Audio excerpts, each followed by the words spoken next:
Que nos grabe. Tengo el gustazo de saludar a dos grandes compañeras, a la analista política Camila Martínez y también a la analista política y militante de Morena, Sofía Lameiro. Muy bien, bienvenida Camila, bienvenida a Sofía. Hola Toño, buen día y saludo también a Sofía. Muchas gracias por permitirme entrar al programa y bueno, a platicar un poco de lo que vimos hoy en la mañanera con todas estas estadísticas que muestran que realmente la cuarta transformación va muy bien, ¿no? Va bien en el tema de empleo, va bien en el tema de resistencia a la devaluación del peso, ¿no? Entonces a mí me da mucho gusto venir a platicar de temas que son, bueno, tan esperanzadores, ¿no? Y que muestran que realmente la cuarta transformación sigue avanzando a pesar de las mentiras que han echado por ahí los conservadores. Nos da un gusto impresionante tenerte a ti aquí, Camila, y también a Sofía. Sofía, muy buenos días. Hola, buenos días, un gusto estar aquí con todos y todas ustedes. Bueno, comencemos con Camila. Hoy precisamente el presidente López Obrador volvió a exhibir la mentira que están intentando difundir impresentables como el saco de pus Javier Lozano sobre un supuesto gasolinazo que no existe. ¿O sí existe, Camila? Pues, a ver, a mí justo un debate que tenía, una discusión que tenía ahí con... yo les cuento, ya lo he publicado en redes sociales. Yo estoy tomando ahorita un diplomado de periodismo, ¿no?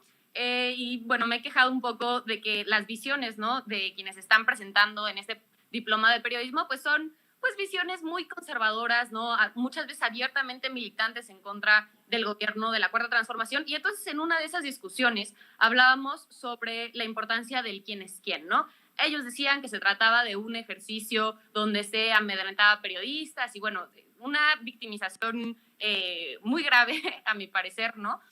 Y yo lo más bien lo que les decía es, a ver, o sea, lo que estamos viendo ahora con el quién es quién, en general con las conferencias mañaneras, es que puede haber una respuesta, ¿no? Del gobierno, ¿no? Donde haya una, pues, interlocución entre los periodistas y el gobierno de la Cuarta Transformación. Por ejemplo, en este caso, ¿no? Vemos que hay una nota, ¿no? Que sacaron El Universal, Animal Político, Azucena Orest y tal, con una sola fotografía.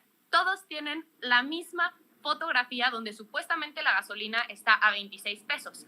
Hay que saber que semanalmente en las conferencias mañaneras pues se muestran, ¿no? Cuáles son los precios de la gasolina más barata y de la gasolina más cara, ¿no? Entonces, bueno, desmintiendo esta nota de la conferencia mañanera, lo que se está haciendo es también decirle a los periodistas, a ver, hay que hacer la chamba, ¿no? O sea, como realmente, entonces, si supuestamente existe esta fotografía, que nos muestren dónde está, ¿no? Y que vengan ahora sí con todos los datos, porque es muy fácil, ¿no? Sacar una fotografía truqueada, ¿no?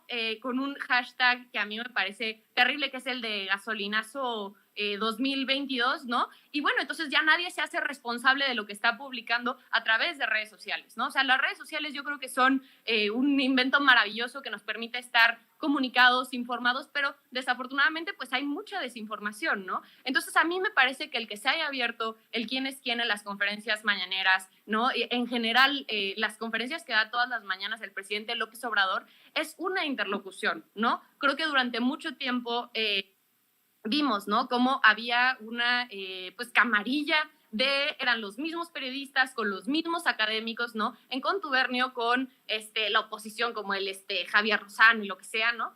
Que bueno, se atrevían a decir mentiras y nadie podía decirles nada, ¿no? Porque entonces, bueno, a ver, y la incapacidad de los gobiernos anteriores para hablar, deja tú enfrente a los periodistas, enfrente de quien sea, ¿no? Pero bueno, ahora tenemos un presidente que sí está abierto al diálogo, ¿no? Que está dispuesto a desmentir, pero también a contrastar, ¿no? Entonces yo creo que más bien lo que vimos hoy en la conferencia mañanera y lo que vimos también el día de ayer fue un reto, ¿no? Un reto para los periodistas para subir el nivel del periodismo que hay en este país y para hacer un trabajo serio. No sé en dónde estés haciendo este diplomado. ¿Es en la Septien, Camila? No, estoy en el CIDE, justo ahorita que está en medio de todo este proceso de el cambio del director y bueno, que ha habido una resistencia de algunos de los académicos que hay, de algunos estudiantes, justamente han sido algunos de los temas que hemos discutido, ¿no? Porque yo sí creo, ¿no? Y lo he visto en el diplomado de periodismo en el que estoy, en el que son los mismos grupos, ¿no? Es además un diplomado que está pues apadrinado por mexicanos contra la corrupción, ¿no? Que sabemos los intereses económicos que tienen y que a mí me da mucho coraje que muchas veces no transparenten, ¿no? Es seguir pensando que el periodismo es impoluto, ¿no? O sea, que el periodismo no tiene intereses cuando sabemos que pues la gran mayoría de los medios de este país, por supuesto que hay sus excepciones, ¿no? Pero la gran mayoría de los medios de este país, sobre todo los que tienen gran tribuna, pues están movidos ya sea por intereses económicos públicos o privados, ¿no? Entonces, bueno, esa ha sido un poco la discusión que hemos tenido en los diplomados, en las sesiones del diplomado de periodismo y bueno, por supuesto, se han puesto bastante intensas, pero creo que es una discusión que hay que dar, ¿no? O sea, si queremos hacer un periodismo más responsable, tenemos que entender, ¿no? Que el periodismo también ha sido pues sujeto, ¿no? Un poco secuestrado por estos intereses económicos y que muchas veces no responden a la verdad, no responden al interés de la ciudadanía, sino más bien a intereses económicos que, por supuesto, con este gobierno están perdiendo pues algunos de los privilegios que tenían y viene entonces la resistencia de las noticias falsas. No sé, por ejemplo, siempre me acuerdo del caso de Alatorre, ¿no? En TV Azteca, me parece que era, pidiendo que no le hicieran caso a Hugo López-Gatell en medio de la pandemia, ¿no? Que ya dejáramos las jornadas de sana distancia. Y bueno, ¿no? Investigando un poco, conociendo un poco, pues claro, ¿no? Era una resistencia a que Hugo López-Gatell estaba pidiendo que Electra, que es del mismo dueño, cumpliera con las medidas sanitarias y permitieran que las personas que trabajan en Electra pues pudieran trabajar desde sus hogares, ¿no? Y cuidarse en medio de la pandemia, ¿no? Entonces son esos intereses económicos que nadie visibiliza, ¿no? Digo, obviamente hay medios que desde donde buscamos hacer eso, ¿no? Pero bueno, ¿no? O sea, que creo que transparentarlos y darlos a conocer puede ayudar a la ciudadanía a tener una idea mucho más clara de cómo es que se están moviendo los intereses en este país. Te lo preguntaba porque hay una negación absoluta de esa derechización en las universidades, ¿no? Pasa a veces con mi alma mater, la Carlos Septién, y por supuesto que ahora en el conflicto del CIDE. Y le pido a don David que nos grabe para preguntarle esto a Sofía Lameiro. La verdad es que, mal que bien, cuando ocurre este infame gasolinazo en tiempos de Peña, mediocremente, pero sí se difunde en los medios tradicionales que hubo un gasolinazo, tanto que hasta hubo disturbios muy duros en la Ciudad de México. Yo te pregunto, Sofía, el hecho de que ahora los medios difundan la fake de un supuesto gasolinazo y que no haya levantamientos exhibe que, número uno, es una mentira y número dos, el pueblo ya no les cree. Pues más allá de la mentira, creo que lo que se busca a partir de los medios de comunicación con este tipo de notas es crear una sensación de que las condiciones están, o sea, las condiciones materiales y lo que está generando el gobierno, pues están cada día peor, ¿no? A pesar de que sus condiciones reales de quienes leen estas noticias o se las creen, no estén siendo empeoradas, se está creando o se está intentando crear a partir de los medios de comunicación esta falsa sensación. Y es muy curioso porque a pesar de que todos los días vemos el ejercicio, como ya lo mencionaba esta Camila, todos los lunes vemos el ejercicio de quién es quién en los precios del petróleo, del gas, pues vemos que a pesar de que no se está poniendo mucha atención, no hay ningún indicador de que realmente se estén aplicando gasolinazos como los vimos, por ejemplo, en el sexenio de Peña Nieto, ¿no? En el sexenio de Peña Nieto cada semana teníamos aumentos en los precios del petróleo y había una justificante de que era por la cuestión de la reforma energética, pero que esto iba a mejorar después, ¿no? Que se iban a mejorar los precios en algún momento. No sabíamos cuándo, pero en algún momento se iba a mejorar, ¿no? A pesar de que no había ningún tipo de regulación de por medio, ¿no? Ahora lo que se está buscando, y como lo hemos visto durante estos 3 años de gobierno, pues se busca que Pemex sea quien pone el piso mínimo con la mejor calidad de gasolina y también intentando buscar los mejores precios, al menos buscando que no sean tantas las pérdidas, ¿no? Lo que hemos visto es que ahora si hay precios exagerados en alguna gasolinera, se deben específicamente a que esa gasolinera está aumentando los precios por debidas circunstancias, ¿no? Puede ser que están buscando mayores ganancias o incluso puede ser porque esa gasolinera puede estar lejana a ciertos lugares de abastecimiento, lo cual aumenta los costes para para ese espacio, ¿no? Incluso esta semana, el lunes, se dijo que el precio promedio de la semana pasada que diga, había sido de 20 pesos con 72 centavos por litro, la premium tenía 22 pesos con 69 centavos y el diésel 21 pesos con 89 centavos. Una cifra súper diferente a los 26 pesos que estuvieron propagando los medios de comunicación y algunos otros periodistas por redes sociales e incluso por algunos otros espacios de medios de comunicación masiva, ¿no? Y pues bueno, creo que al final lo que se busca es demeritar este gran, yo creo que sí es un triunfo del gobierno de la Cuarta Transformación, que es estabilizar los precios de la gasolina, que además afectan a muchísimas actividades económicas y que el gobierno está aceptando que puede afectar a las actividades económicas, por ejemplo, a diferencia de que lo que se decía en Peña Nieto, en el sexenio de Peña Nieto, que pues solamente, bueno, algunos se atrevían a decir que pues solamente afectaba a quienes tenían auto, ¿no? Y nada más, ¿no? Pero bueno, creo que pues es parte de estas mismas dinámicas que estamos viviendo, en el que son oleajes de mentiras constantes para demeritar todos los triunfos que se están construyendo en este proceso de transformación. Vamos, compañeras, a otros temas económicos. Le pido a don David que nos grabe en esto. En materia económica, precisamente como menciona Sofía Lameiro, se busca plantear desde las esferas del poder y sus voceros en los medios tradicionales que estamos cada vez peor, pero sus representantes son verdaderamente risibles. Y con esto voy contigo, Camila. Risibles como don Vargas, sí le digo yo, ¿no? Don Vargas Llosa, quien siempre es apapachado, por ejemplo, en TV Azteca, en estas ferias del libro que más bien parecen la cueva de las culebras, ¿no? Por ejemplo, las ferias del libro de Guadalajara, y de quien hoy se burla el presidente López Obrador por tener como héroe a Ernesto Zedillo, el padre del Fobaproa. ¿Qué podemos esperar en materia económica? ¿Seguirán con la especulación? ¿Seguirán buscando plantear que México está peor que Haití? Pues es terrible cómo tenemos una oposición pues, abiertamente irresponsable, ¿no? O sea, se les han presentado datos en las conferencias mañaneras, lo vimos hoy, ¿no? Todas estas estadísticas que nos muestran cómo vamos mejor en temas de empleo, cómo ha aumentado el salario mínimo como no había aumentado antes, ¿no? Cómo está resistiendo el peso como desde hace muchos años no sucedía en contra de la depreciación, ¿no? Sacan estas estadísticas, por ejemplo, pues algunas desde Zedillo, algunas desde Vicente Fox, ¿no? De cómo ha ido el tipo de cambio, y la verdad es que nunca habíamos tenido un tipo de cambio tan estable, ¿no? Como ha estado con la Cuarta Transformación, ¿no? Entonces, bueno, yo no me basaría, ¿no? En lo que dice Vargas Llosa, pues personaje, ¿no? Que ha sido muy, muy controversial por las posturas políticas que ha tomado, ¿no? Que incluso ha apoyado a mujeres como Keiko Fujimori, después sabemos, ¿no? De dónde viene Keiko Fujimori, ¿no? Sabemos la brutalidad que hizo su familia allá, ¿no? Y bueno, pues ahora vemos, ¿no? Que dice que su gran líder es Zedillo, ¿no? Zedillo justamente, quien fue uno de los responsables del Fobaproa, ¿no? O sea, que es...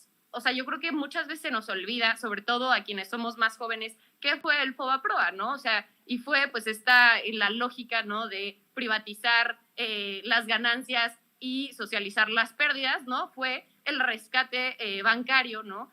En manos de la ciudadanía, ¿no? Es decir, pagar con presupuesto público el desastre que tenían los privados, ¿no? El problema además, o sea, ya de por sí eso me parece inmoral, pero el problema es que además en ese momento se aprovecharon los empresarios y, bueno, por supuesto, los gobiernos de aquel entonces no dijeron nada, ¿no? O sea, llegaban carteras impagables, chatarras, ¿no? O sea, a mí nunca se me va a olvidar este video de este empresario que se llamaba Ángel Isidoro Martínez, me parece, ¿no? Donde está hablando con Rocha en una entrevista, ¿no? Y entonces empieza a contar, ¿no? Que tiene abierto un proceso de investigación porque hubo una empresa que, o bueno, más bien, desde el banco le prestaron a una empresa dinero, ¿no? Para que pagara unos aviones que no existieron, ¿no? O sea, aviones que no existían. Y bueno, entonces le pregunta el periodista, oye, pero ¿de quién era esa empresa que pagó los aviones? Y dice, pues era nuestra, ¿no? Y entonces es el momento en el que Rocha le dice, ¿cómo? O sea, tú te prestaste dinero a ti mismo, ¿no? Para pagar unos aviones que no existían. O sea, ese era el nivel del cinismo con un FOBAPROA que llevamos ya, pues, 20 años, 24, 23 años pagando, ¿no? Es una deuda, ¿no? Que afecta a las y los mexicanos desde el momento en el que nacen, ¿no? O sea, ya estamos destinados a seguir pagando lo que fue un rescate bancario a empresarios que en muchas ocasiones sí tenían dinero para pagar las deudas que tenían, ¿no? Pero bueno, como eran sus amigos los que estaban en el gobierno, ¿no? Pues los rescataron con dinero público. Entonces, bueno, a mí me parece que si esos son los ídolos que tiene Vargas Llosa, pues, o sea, está pero totalmente desacreditado y bueno, ya vimos que perdimos completamente a Vargas Llosa desde hace muchos años. Entonces, pues nada, o sea, como qué bueno que en este momento se esté recordando ese tipo de situaciones en las conferencias mañaneras y pues traerlo a cuenta, ¿no? O sea, que no se nos olvide que esos gobiernos, ¿no? Que tanto han querido ser, pues enaltecidos, ¿no? Como pues por los empresarios, por algunos académicos, obviamente con intereses económicos particulares, ¿no? Pues son esos mismos que han fregado a la mayoría de la población. Y le pido a don David que nos grabe para plantearle esto a Sofía Lameira. Los indicadores ahí están. El cambio está prácticamente igual que cuando comenzó el gobierno de López Obrador. Hay una reducción de la deuda, hay inversión y la realidad es que la inflación está afectando en todo el mundo. Sofía, ¿por qué los republicanos, por ejemplo, no cuestionan o demeritan el trabajo de Joe Biden acá en Estados Unidos y los panistas sí a López Obrador? Pues bueno, es evidente que van a cuestionar constantemente al presidente Andrés Manuel porque pues quieren golpetear políticamente a pesar de no tener elementos suficientes para atacarlo, ¿no? No hay, algo de lo que veo constantemente es que los conservadores no tienen un proyecto político que ofrecerle a la ciudadanía, a pesar de que pueda haber muchas personas en el país que se identifiquen con esta fuerza política, que sería lo más natural en nuestra democracia. Desgraciadamente ellos no tienen un proyecto político que ofrecerles, no tienen una idea de qué quieren construir del país, que sea diferente al proyecto que está estableciendo y se está llevando a cabo con el proyecto de la Cuarta Transformación, ¿no?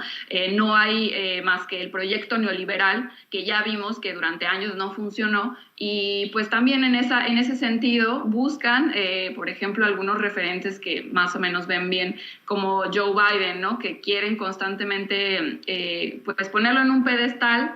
Y a pesar de que hay muchas coincidencias con el presidente Andrés Manuel y con Joe Biden, vemos que no son capaces de darle pues ni siquiera ciertas virtudes al presidente al presidente Andrés Manuel por sus posicionamientos, ¿no? Incluso una cuestión muy curiosa es cómo Joe Biden ha planteado el tema de los impuestos y el cobro de los impuestos en Estados Unidos, pero cuando el presidente Andrés Manuel lo hizo en México, fue altamente criticado por estos personajes, ¿no?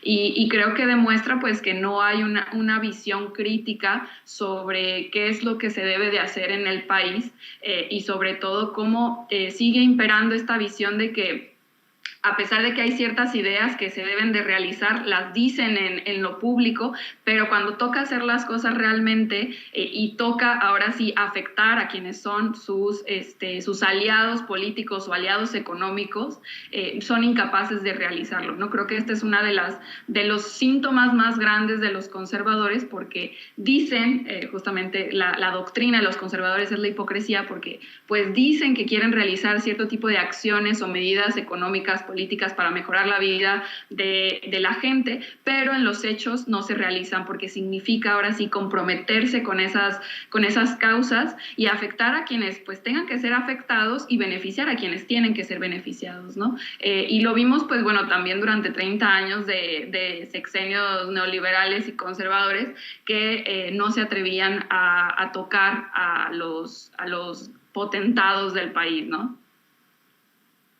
Y voy a pedirle a David que nos vuelva a grabar con esto, porque vamos a un tema muy importante, un tema con el que vamos a cerrar esta muy interesante mesa de diálogo, mesa de análisis. Yo les quiero agradecer, compañeras, ha estado muy interesante, hay muchas preguntas en nuestros chats, Pero vamos a un tema que es hasta cierto punto también controvertido. No podemos ignorar la importancia de la visita del canciller Marcelo Ebrard a Chile, un Chile que regresa a la izquierda, un Chile plagado por el neoliberalismo, donde se instaura como experimento humano. Yo no lo considero otra forma, ¿no? Las maquinaciones de personajes como los Chicago Boys, que desemboca en una dictadura espantosa, una dictadura sangrienta, y que hoy pues tiene al pueblo chileno en la absoluta desigualdad. Por supuesto que es importante que nuestro canciller esté asistiendo a este tipo de situaciones, pero te quiero preguntar a ti, Camila, primero, ¿consideras que a lo mejor esto puede desvirtuarse ante la idea de que Marcelo Ebrard ya es un virtual precandidato a la presidencia? Se habla mucho de cómo es que pues está teniendo la mayor parte de la popularidad del gabinete porque es el que más sale en la tele, ¿no? Porque es el que más viaja, porque es el que más va a este tipo de cosas. ¿Desvirtúa la fuerza, la potencia de lo que ocurre en Chile por cuestiones electorales mexicanas? No, yo creo que definitivamente no. A ver, sí, han salido algunas encuestas con respecto a la popularidad de los secretarios. Marcelo es quien está encabezando.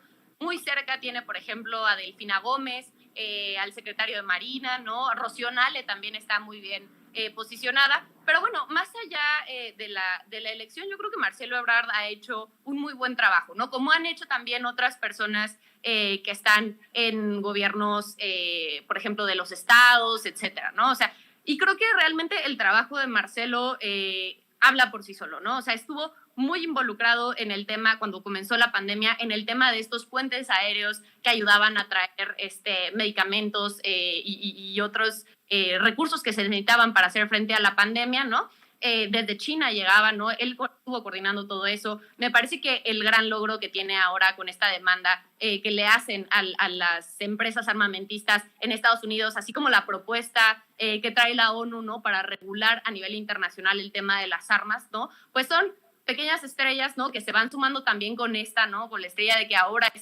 o sea, yo creo que Marcelo, al estar, por ejemplo, con Luis Mayra, muestra, ¿no? El honor que le ha hecho, no solamente él como canciller, sino en general el gobierno de la Cuarta Transformación a este principio, ¿no? De solidaridad internacional, ¿no? En ese momento, ¿no? Que tuvieron que huir una gran cantidad de chilenos, me parece que dijeron que eran como 2,000 chilenos que llegaron en aquellas épocas de refugiados a México y fueron muy bien recibidos. Ese es el espíritu de la política internacional que ha tenido México, ¿no? Que tuvimos con España, que tuvimos con Chile, que tuvimos con Argentina, ¿no? Entonces, en ese sentido, a mí me parece que es un gran honor, no solamente del canciller, sino en general del gobierno de la Cuarta Transformación, ¿no? Y bueno, lo demás ya vendrá más adelante, ¿no? O sea, yo creo que tienen que seguir trabajando el canciller, tiene que seguir trabajando la jefa de gobierno, tiene que seguir trabajando, sobre todo, no para posicionarse, ¿no? Como precandidatos, ¿no? Sino para seguir con el proyecto de la Cuarta Transformación, ¿no? O sea, yo creo que yo creo que hay personajes que no lo han sabido entender, ¿no? Pero tenemos que ver personajes que pongan por encima del proyecto antes que sus intereses personales, ¿no? A mí me parece que el canciller, como decía, como muchos otros personajes de la Cuarta Transformación, han hecho un gran trabajo y que no se demerita, ¿no? Por el hecho de que sea uno de los favoritos para ser el candidato a la elección en el 24 a presidencia. Y la misma pregunta, Sofía, no solamente se reúne con Boric, el virtual presidente de Chile, se reúne con Elisa Loncón, se reúne con representantes de refugiados, ustedes lo saben perfectamente, público que nos ve y que nos escucha, durante la dictadura, muchos chilenos se fueron a México y a Suecia. Pero especialmente a Suecia, pero hubo muchos chilenos que se fueron a México, hicieron su vida, algunos de ellos hasta se hicieron desafortunadamente conservadores, imagínese usted, ¿no? Imagínese usted, pero esa es la realidad, ¿no? Hay una relación completamente cercana entre México y Chile, y por supuesto que es necesario afianzar esta realidad de un gobierno progresista en este momento de izquierda en México, con el que viene con Boric en estos momentos. Pero te hago la misma pregunta, Sofía. ¿Consideras que esta fuerza, esta potencia de estas reuniones de nuestro canciller son un poco desvirtuadas ante ante lo presidenciable que es? Bueno, yo no soy muy partidaria de desde tan temprano empezar con las disrupciones y las competencias entre quienes puedan ser presidenciales o no. Pero me parece que se están haciendo un buen trabajo. Creo que esta reunión con Chile es muy importante por la importancia que tiene Chile a nivel Latinoamérica y además también por, yo creo, la fuerza y el componente histórico y político que tiene Chile para hablar del proceso neoliberal, ¿no? Algo que hemos visto constantemente, bueno, que hemos visto históricamente es que pues se inició con el proyecto, como lo platicabas tú, con esta idea de la práctica neoliberal que se instauró en Chile a través de la dictadura de Pinochet, pero que hasta el día de hoy la constitución que creó Pinochet seguía vigente en Chile y no había sido como tal derrotada el régimen que se había instalado en Chile. Creo que ahora viene un proceso de gran transformación en el país, o esperamos que eso pase, y creo por eso también es muy importante que México esté en completa apertura con los gobiernos progresistas, pero bueno, con el resto también de los gobiernos. Al final nuestras relaciones internacionales han mejorado mucho en este sexenio y es gracias también a la visión política que tiene el presidente Andrés Manuel respecto a cómo se deben llevar a cabo nuestras relaciones y la política exterior que debemos de tener, ¿no? Chile creo también tiene una gran importancia en términos de recursos mineros y de pues la fuerte también pues influencia que tiene en otros países, ¿no? Hemos visto cómo se ha cambiado mucho el mapa de las transformaciones en Latinoamérica y es algo muy positivo que pues muchos países de Latinoamérica están virando a la izquierda y hemos estado viendo que hay una fuerte, ahora sí que cohesión de proyectos de transformación, de bienestar para los países de Latinoamérica y que están pues alineados con la izquierda y que buscan mejorar ciertas condiciones de sus países, ¿no? Creo que también Andrés Manuel tiene un gran liderazgo en términos de cómo se están cambiando estos mapas políticos y que está también ayudando a que pues como lo hemos visto en muchas ocasiones en otros espacios, cómo está liderando pues la consolidación de Latinoamérica como una fuerza no solo política, sino también económica y que deje de estar siendo como un espacio pues de países subdesarrollados que no están generando bienestar, ¿no? Entonces me parece que pues es positivo que se esté buscando la cercanía y estoy segura que pues como lo había comentado ya el presidente en alguna mañanera en el mes de diciembre, pues estaba muy contento con quién iba a ser, con los resultados electorales de Chile y quién es ahora el presidente electo de Gabriel Boric en Chile y cómo va a ayudar en términos pues políticos a todo el continente, pues. Sofía, muchas gracias por este análisis como siempre. ¿Por qué no nos compartes tus redes sociales en donde te puede consultar la gente? Hay muchas preguntas en nuestros chats. Por favor, compártenos tus redes sociales. Claro, muchas gracias por la invitación. Muy contenta de estar aquí con ustedes, con Camila. Me pueden encontrar en Twitter como Sofía No Sabía y en Facebook, Instagram y YouTube como Sofía Lameiro Díaz. Y lo mismo con Camila Martínez, gran analista política. Camila, por favor, compártenos también tus redes sociales. Hay obviamente una serie de preguntas, de cuestionamientos, específicamente sobre tus comentarios sobre Marcelo Ebrard. Por favor, compártenos tus redes sociales. No alcanzo a ver los comentarios porque en este momento estoy en mi teléfono, pero les voy a dejar mi Twitter para que me pongan ahí todos los comentarios que tienen al respecto de los comentarios que hice sobre Marcelo Ebrard. Estoy en Twitter como @cammtz, otra vez, @cammtz. Estoy igual en Instagram y Facebook, la verdad es que casi no lo uso, pero me pueden encontrar como Camila Martínez. Ahí podemos discutir, dialogar, ¿no? Compartir un poco de información y de verdad muchas gracias por los comentarios y por el espacio en el programa, Toño. No, gracias a ti, Camila, gracias a Sofía. Fue una muy, muy interesante mesa de análisis con mucha fuerza, así como las reuniones en Chile, una mesa de análisis con mucha fuerza y mucha potencia. Les agradezco a las compañeras. Y le pido a don David que nos grabe antes de que vayamos con el siguiente tema.